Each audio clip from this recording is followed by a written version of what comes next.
द्वारिका हिंदुओं के प्रसिद्ध 4 धामों में से एक है। इस शहर को श्री कृष्ण की कर्म भूमि माना जाता है, लेकिन फिर भी हमें ये कितनी बार सुनने के लिए मिलता है कि कृष्णा एक मिथ है, महाभारत सिर्फ माइथोलॉजी है। ये कोई माइथोलॉजी नहीं बल्कि हमारी हिस्ट्री है, और ऐसा सिर्फ हमारा मानना नहीं है बल्कि इस बात को तो आर्कियोलॉजिस्ट भी मानते हैं। कुछ साल पहले इंडियन आर्कियोलॉजिस्ट को एक शहर पानी में डूबा मिला, और वो बिल्कुल उसी जगह पर है जहां महाभारत में द्वारिका को बताया गया है। जब कृष्ण ने कंस का वध किया था तो जरासंध ने अपने जमाई की मौत का बदला लेने के लिए कृष्ण को अपना परम शत्रु मान लिया। जरासंध ने कृष्ण और बलराम को मारने के लिए उन पर 17 बार आक्रमण किया, लेकिन हर बार श्री कृष्ण उनकी पूरी सेना को नष्ट कर सिर्फ जरासंध को जीवित छोड़ देते।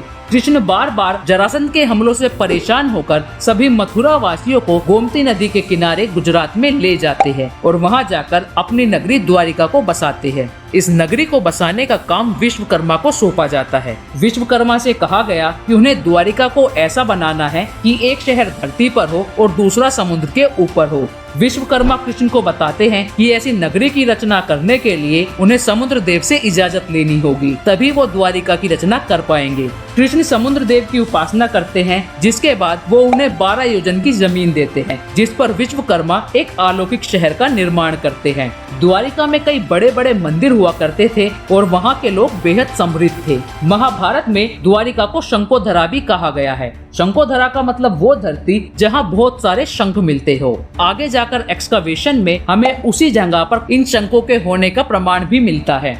कृष्ण लगभग 100 सालों तक द्वारिका में रहे और जब ये शहर समुद्र में जलमग्न हुआ तो उन्होंने सभी द्वारका वासियों को अर्जुन के साथ इंद्रप्रस्थ भेज दिया था। पुराणों के अनुसार द्वारिका का अंत गांधारी के श्राप की वजह से हुआ। उस श्राप के कुछ ही सालों के बाद एक दिन द्वारिका में रहने वाले एक परिवार में आपसी मतभेद हो जाता है और ना जाने कैसे वो मतभेद पूरी द्वारिका में फैल जाता है। कृष्ण ये बात जानते थे कि उनका इस धरती पर कार्य पूरा हो चुका है और अब उन्हें वैकुंठ धाम वापस जाना है। वो ध्यान लगाने के लिए सोमनाथ चले जाते हैं, जहां उनकी मृत्यु एक भील का तीर उनके पैरों में लगने से हो जाती है। वो जाने से पहले अर्जुन को एक कहकर जाते हैं कि सभी द्वारिका वासियों को अपने साथ इंद्रप्रस्थ ले जाए, क्योंकि कुछ ही दिनों में द्वारिका समुद्र में समाने वाली थी। जब अर्जुन द्वारिका वासियों को वहां से निकाल कर ले जा रहे थे तो उन्हीं के सामने ही द्वारिका समुद्र में डूब जाती है, और इसका प्रमाण हमें महाभारत में भी मिलता है।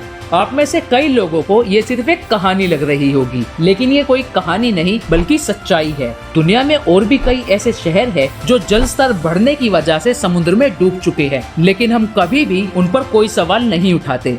अगर बात की जाए द्वारिका के पहले हिस्टोरिकल रिकॉर्ड की, तो वो 574 एडी में समांता सिम्हा आदित्य की पलिटाना प्लेट्स पर मिलता है, जिस पर एक इंक्रिप्शन है और ये साफ साफ लिखा है कि द्वारिका को श्री कृष्ण ने बसाया था और वो वहीं पर रहते थे।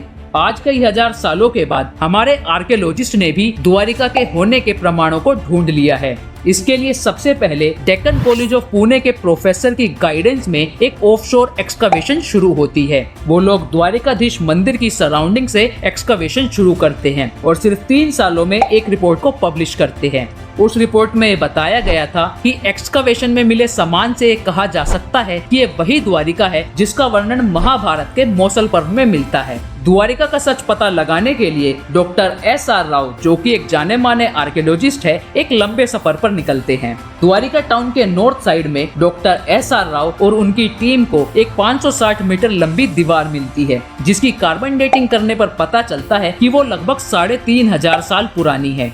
जमीन पर द्वारिका के होने का प्रमाण मिलने के बाद अब समय था समुद्र के अंदर जाकर द्वारिका का पता लगाने का। साल 1983 में डॉक्टर SR राव एक marine under water offshore excavation की शुरुआत करते हैं। इस एक्सकवेशन में स्ट्रक्चर के बहुत सारे रिमेन्स मिलते हैं और साथ ही में काफी सारे शेल और शंख भी मिलते हैं।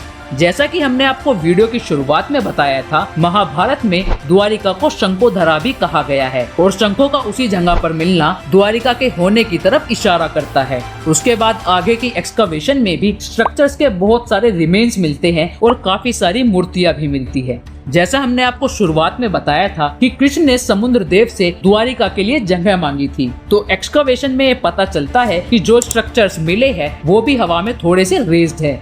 एक्सकवेशन के दौरान काफी सारी ऐसी चीजें मिलती है जो महाभारत में किए गए वर्णन से बिल्कुल मैच करती है। लेकिन जो रिमेन्स मिले हैं वो उसी प्राचीन द्वारिका के हैं जहां श्री कृष्ण रहा करते थे। ये जानने के लिए डॉक्टर SR राव ने सभी स्ट्रक्चर के रिमेन्स को महाभारत और बाकी सारे पुराणों से कंपेयर किया। द्वारिका आइलैंड बेड की लोकेशन और उसकी फिजिकल फीचर महाभारत की कुष्ठ थली से मैच करती है। एक्सकवेशन में मिली 30 से 40 मीटर की वुडेड हिल महाभारत में रेवतक पर्वत से मैच करती है। काफी सारे ऐसे स्ट्रक्चर्स भी मिले हैं जो वैसे ही है जैसे द्वारिका को स्कंद पुराण और महाभारत में बताया गया है। इन सभी प्रमाणों से ये बात साबित होती है कि द्वारिका कोई मिथ नहीं बल्कि हमारी हिस्ट्री है।